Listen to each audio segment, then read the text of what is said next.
United Touch and Richie Vogel clinch the victory for Germany, while France fumbles and the Irish fail to finish it off. Welcome to Horse Bytes, your 5 in 10 5-star show jumping, all in 10 minutes. Getting right into it, the inaugural Longines League of Nations final debuted in Barcelona this week with nail-biting action right up until the last rider. Germany's Richard Vogel rode one of the only 4 double clears to seal the deal, but it wasn't until Harry Smolder's final fault lost it for the Dutch. The French were in 3rd position going into the final rotation, but a miscalculation from Kevin Stout resulted in an unexpected fall and the team was eliminated. The Irish failed to take the final win after leading the series all season, and the Swiss had a particularly rough day with the horses and riders off their game. Overall, the Longines League of Nations was meant to be the crown jewel of the FEI, capping off a summer season of Nations Cup jumping. But with a lackluster atmosphere and a new one-day final format, something felt amiss with what should have been an overwhelming highlight on the calendar. It left us feeling a bit nostalgic for the series' former glory. We did see some great sport, however, and Germany's current dominance was highly apparent. The young Mikey Pender had a great win for Ireland in the Grand Prix, but it was Spain's Armando Trapote and the expressive Tornado who were the real highlights of the week, jumping double clear in both the Grand Prix and the Nations Cup. The Grand Prix is always run on Friday night in Barcelona, and this year didn't disappoint. It was a super strong field of horses and riders, with King Edward and Henrik von Eckermann making their return to the highest level since the Olympics, as well as newly crowned Olympic champion Christian Kukuk and Checker 47. The class was run as a winning round, with faults carrying forward for the 12 who returned. 11 were on a clean slate, with just 1 carrying forward a score of 4 faults. Round 1 saw quite a challenging course with a difficult final line that formed an S across the arena from a triple bar to the difficult triple bending line to a skinny, and then a final line that walked a 4.5. We saw a number of broken obstacles throughout that needed to be replaced, and 5 voluntary withdrawals and 1 elimination. I had some thoughts when I walked the course, and those proved to be the challenging moments.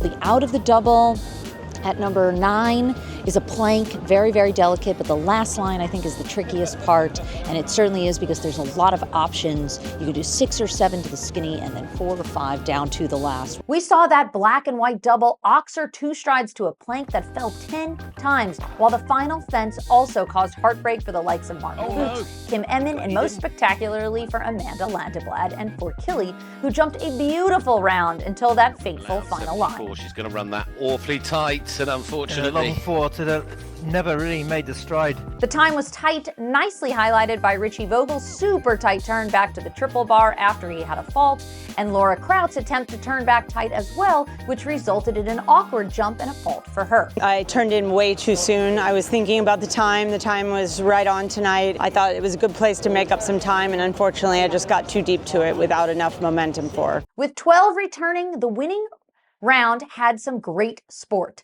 The times got faster and faster, with the final rider proving to be the best. Local hero Armando Trapote and the exuberant and exceptional athlete Tornado electrified the Spanish crowd and took the lead for a brief moment, only to be outrun by Sweden's Rolf Joran Bengtsson and Zucro HV. skill, class, and to the top. Olivier Robert made a great attempt, but after taking a big risk at the penultimate vertical, his horse Iglesias decided to grab the bit and run off away from the final fence, squashing their hopes of victory. And actually, we saw it again in the Nations Cup, so Iglesias clearly having some strong opinions about turning at the moment. But it was Ireland's Mikey Pender who stole the show with a super slick ride all the way around with the unassuming HHS Calais. Smooth turns, quick across the air, and a long gallop to the last helped win it for the pair who picked up their 4th 5-star Grand Prix win together. A perfect night for Pender here in Barcelona. 1 fence to jump, and Michael Pender has won the Grand Prix of the city of Barcelona. The 25-year-old. That was really exciting. How did it feel out there?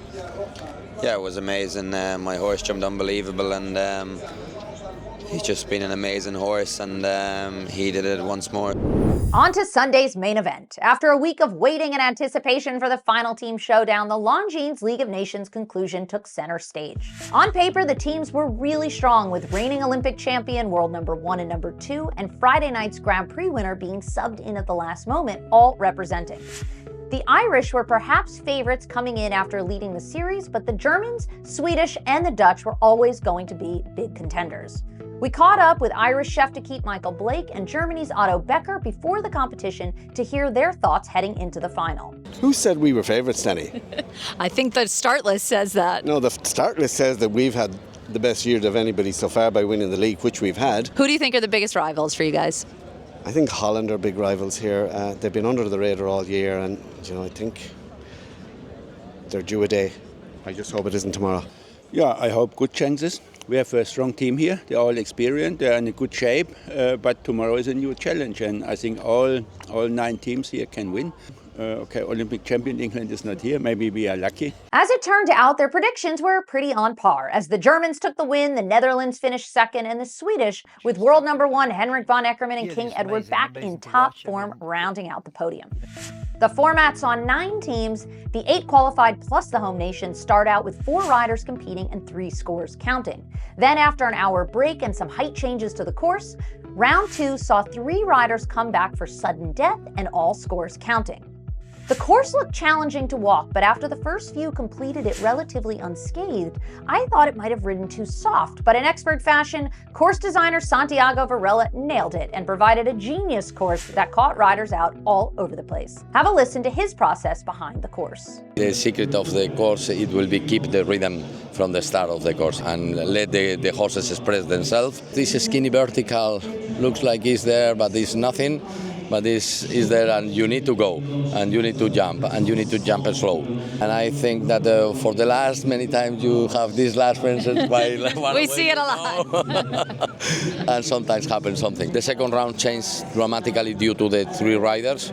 The pressure for the riders is totally different. The question is that I think it's fair for horses. It's quite challenging for the riders. It's not a simple class. It's technical. It's not super big, but it's big. The course gave riders some options, especially to the double verticals and down to the gold plank, which proved to really be the bogey fence of the day. We caught up with the Dutch rider Harry Smulders to discuss why the plank was so challenging.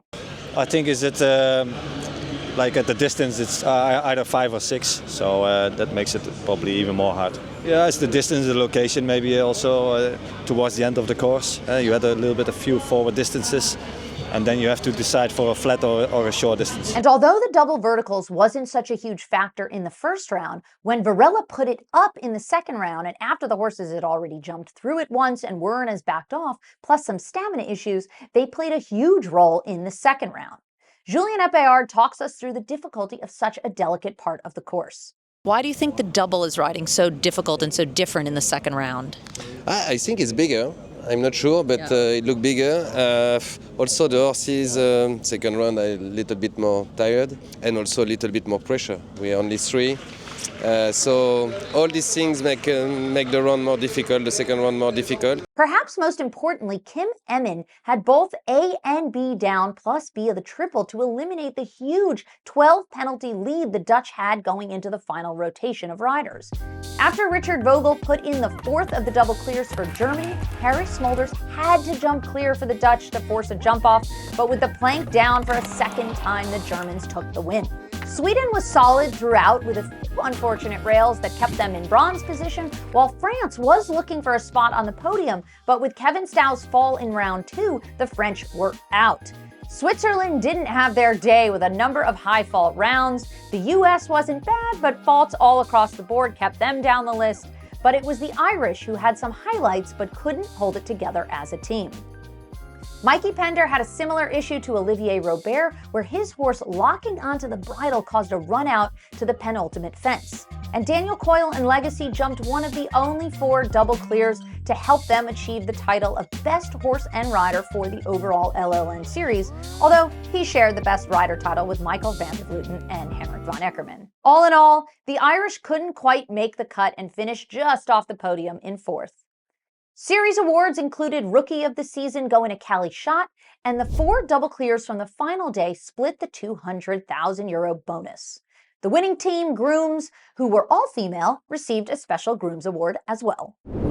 Overall, the Germans did what they do best and repeated their victory from last year. The Dutch were disappointed, but put in a tremendous effort, highlighted by 3-time individual championship medalist Michael van der Vleuten and Bo Wild's double clear performance. King Edward was back in great form, which as a fan was so nice to see. Humble Mikey Pender had a well-deserved win in the Grand Prix. Spain's Armando Trapote had a great week with all clear rounds in front of their home crowd. The weather was gorgeous, the venue was stunning with a bustling vendor village, but overriding impressions felt like a bit of a shame that the crowd for the competition wasn't larger and more enthusiastic.